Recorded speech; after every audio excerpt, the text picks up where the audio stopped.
Okay, David and then Kat. Mr. Moran, who is responsible for working out compliance with the fiscal rules? What department? That'd be ourselves.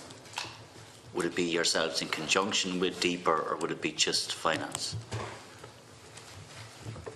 We work very closely with the Department of Public Expenditure, but in terms of the separation, the determination of the setting of the overall aggregate expenditure level rests with the Minister of Finance, and then the allocation of that then rests with the Minister of Finance. So it would be mainly finance. That's okay. You know, the political arrangement for the two departments has changed that dynamic. Okay. You know. And can I say, Cahill looked at it, we often hear from some commentators that politicians live in a bubble and that those of us in Leinster House live in a bubble, but nothing compared, I have to say, to officials in the Department of Finance, because I don't see any empathy with the level of pressures that are on public spending and on ordinary working people in relation to some of the commentary I've heard, but that's a different story. It's obviously just my opinion. The Minister, actually, in the Finance Committee has just said that the fiscal rules are not fit for purpose given Ireland's demographic situation and capital needs. So he seems to be maybe a step ahead of the Department of Finance officials. But can I, Minister for Finance, sorry. Just this morning. This morning, yeah. Can I ask Mr McCarthy and Mr Moran what work the Department has done to seek changes to the fiscal rules? So we've heard now an awful lot of from a lot of commentators, and in fact you will be aware that the Budget Scrutiny Committee has done a lot of work on examining capital spend in relation to fiscal rules. We know that there is some flexibility with smoothing the spend over a 4-year period, but it's accepted, and if we take the Minister's word, the Minister of Finance, he accepts it as well, that there does need to be a change. So what level of work, what level of analysis and what level of engagement has there been between the Department of Finance, and you've told me that it is the Department of Finance that applies the fiscal rules, and the European Commission? I'll start this and I'll hand over to John. I mean, we have got a range of changes, clarifications at a European level that have actually improved the application, because the problem with the rules, when I say problem with the rules, I think I sometimes upset John, but the rules are a single set of rules to fit every country in the EU. You know, it's a one-size-fits-all, and they're not very adaptable to the peculiarities and particularities of individual countries. And what we have done in each of the years since they've been put in place is to work through those and get a number of changes, and they're very technical changes that have helped us. Indeed, John is the chairman of what's known as the output gap working group, which is an essential integral part of it, and he chairs that at a European level in terms of trying to drive forward sort of a much more common sense. See, I have listened for the last minute and a half, and I've heard an awful lot of technical speak.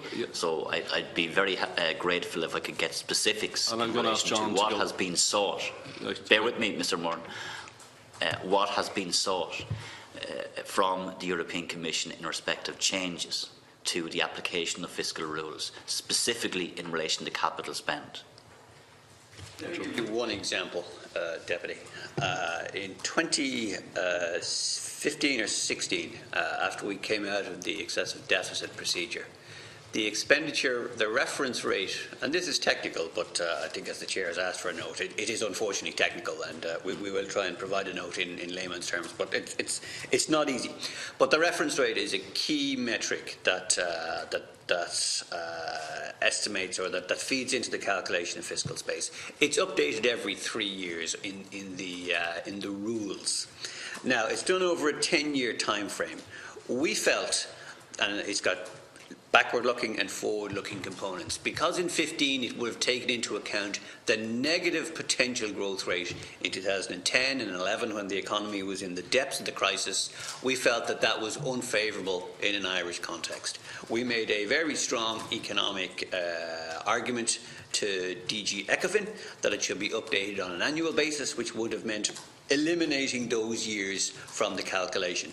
That increased fiscal space I'm open to correction on this because I can't remember, it's a couple of years back, by about 400 to 500 million in that year and in subsequent Okay, years. well, what would be helpful? So there is one technical change that we have implemented. Okay, what would be helpful is if you could then furnish this committee with examples of what you've sought and what you've got, and also examples of what changes you've sought and you have not got. Okay, would be helpful. But can I just come back to you, Mr. McCarthy, because you offered up a number of times a staunch defence of the fiscal rules, which is fair enough, and you talked a number of times about the economic crash, and the reason why we had a crash is because we had not got rules to the extent that are there.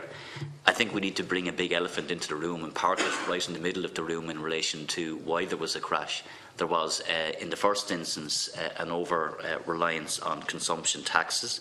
There was excessive commercial borrowing and excessive lending by the banks, which led to the crash in the first place.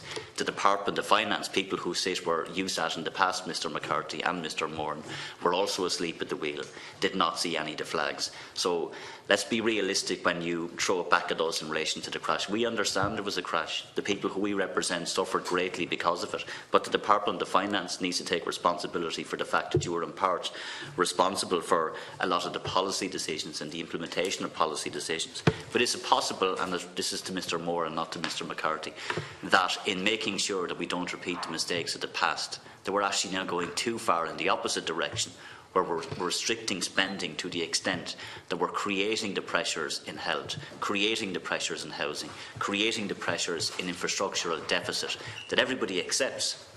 I mean, do you understand how difficult it is for us as public representatives that we see the huge pressures in public services? They're obvious, they're real, they're not imagined, and yet all we hear is this academic, economic language about fiscal rules that may or may not be appropriate. We can have a debate on them, but you can imagine our frustration. So that's why I'm asking the question. The Minister has said today that the fiscal rules that currently exist are not fit for purpose because of the demographic pressures in this state, and for once I happen to agree with the Minister for Finance, and that changes need to be made. So what I would want from you and your department is specifically what work have you done up to now to make sure that we can get the changes we need so that we can spend the money not unrealistically or recklessly, but to spend money that is actually necessary to make sure that people who need healthcare get healthcare, and people who need a roof over their head get a roof over their head. So can you again point to me in simple language what changes to the fiscal rules you and your department have sought that you have not got? I think Mr. McCarthy's already offered that he do note on exactly that for you, because a lot of it is technical. I mean, where I would, and it goes back to this concept in the rules. The fiscal rules, as they stand, in general, are probably, and I say this carefully, a good thing as a framework. What we have is a set of fiscal rules that applies to the total of the EU, and the economies are very different. Scale, size, dynamic, recent history, and so on. And to that extent, there are occasions where they can be entirely counterintuitive in terms of how they apply at any point in time. And I absolutely recognise that. What we try to do, I mean, and in the end, we've come from a situation where, and I think we started some of this discussion way back. We had in 2007, we had a debt rate of 25%, and we got to 120% in a couple of years, exposing the country to huge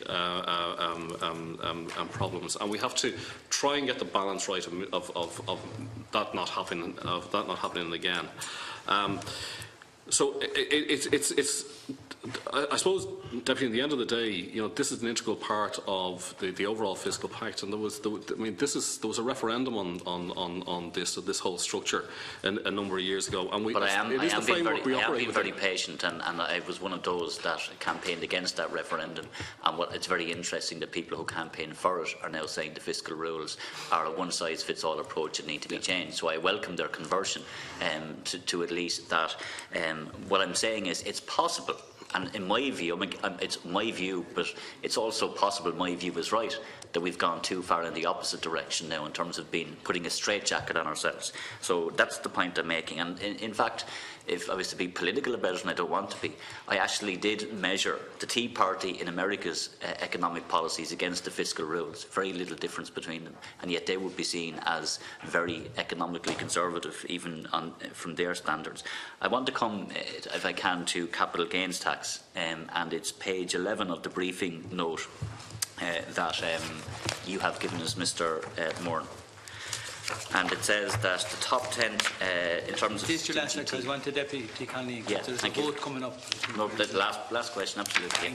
The top 10 returns accounted for almost 2/3 of receipts, with a similar share attributable to company directors or shareholders. This seems to be very similar to corporation tax, that it's peculiar to a small number of companies. You were asked earlier about that the corporation tax for companies, and you say revenue don't give you the names of the companies. Is it possible that these are the same companies? And there's again, not only do we have an over-dependence on a small number of companies in respect of corporation tax, but potentially here we have an over-dependence on capital gains tax as well.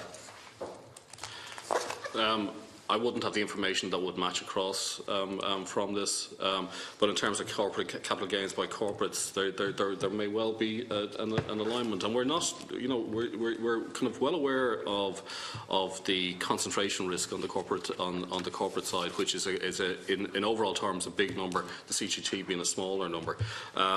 It is, you know, the difficulty with CGT. It's when a gain is made at a point in time that the tax becomes payable, and it varies over time. I don't have a particular insight, Deputy, that I can offer you around how that matches with the top 10 payers in a CT context. But would that not be something that would be beneficial to you if you are conscious of the over-dependence? And it's possible it's not simply in the area of corporation tax, it could also be in the area of capital gains tax. And as an accounting officer and someone who has to make sure that we don't repeat mistakes of the past, which we were reminded of several times by Mr. McCarthy, that to make sure that there isn't that over-dependence, that you would actually be in a position to see was there an overlap. Why is it the case that you are not given that information? Is there a reason why? It's individual taxpayer information. Just you know, it's the data revenue, protection. Data protection, yeah. I mean, it's as simple as that. And when you get down to data sets that are 10 companies or 10 without individuals, them naming them, could they tell you that they're the same companies? It is possible to get in and actually do a data analysis of a bigger pool of data, but it doesn't necessarily. But it's sorry. The point. Just my final question. Actually, what I'm saying is, if you have, let's say, we'll put a round figure of 10 companies where there's a concentration of corporation tax, and then there's 10 companies or 9 or whatever it is where there's a concentration of capital gains tax. Without the revenue giving you the names of the companies, could they at least give you data to say, actually, yes, 7 of those 10 companies are the same? It's certainly well worth. Could you ask for that information? Yeah, I mean, certainly we'll look at doing some of the analysis on that. Thank you. Yeah. No problem.